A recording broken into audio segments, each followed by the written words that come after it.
নুরু তুই তো জানোসই 2028 সালে আমি বিদেশ গেছি, 2022 সালে ফেরত আইছি। হ্যাঁ জানি। কি হয়েছে হোস করবি না? কি হয়েছে খুইলা ক শুনি। গল্পটা অনেক মজা পাবে। মনে কর বিদেশ যখন থাকছি তোমার একটা বাঙালি আমার বন্ধু হয়েছে, রাত 12টার সময় একসাথে ঘুমাইছি না, রাত 12টার সময় হঠাৎ করে কয় বন্ধু আমার আঘাত হচ্ছে। আমি বললাম আঘাত হচ্ছে ভালো কথা, তুমি টয়লেট আছে যাই গায়গা। টয়লেটে গেল, ভালো মানুষ গেল, ভিতর ধরে কান্দিতেছে। আমি গেলাম কান্দস খেয়ে, কই ভাই আমি অনু টয়লেট পাই নাই। পেয়া ভাই গা কথা, টয়লেট কেবল থুয়ে এলাম, টয়লেট পাও না, কয় আমি টয়লেট পাই নাই। ও তো পাগলা ও মনে করছে এটা গ্রামের টয়লেট।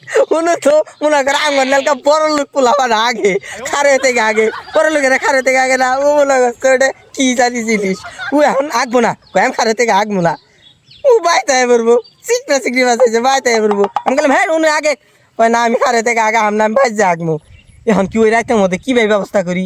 তারপরে ম্যানেজারের ফোন দিয়ে টিকিট কাইটে তারপর ওর বাইক পাঠাই দিলাম, বাইতে আগলো। ও আগার জন্য হয়ে রইল, আর আমি দেখ এই আগার জন্য বড় লোক আজকে কি উপায়টা হইলো। শালাই মানে বলো তাসাল উনো যদি আমি থাকলাম নি ঘরের মধ্যে আগলাম নি, সকালে পরিষ্কার করলাম নি, তাও আমি টেহা কামাই করে নিয়ে বাংলাদেশে আইলাম নি। কি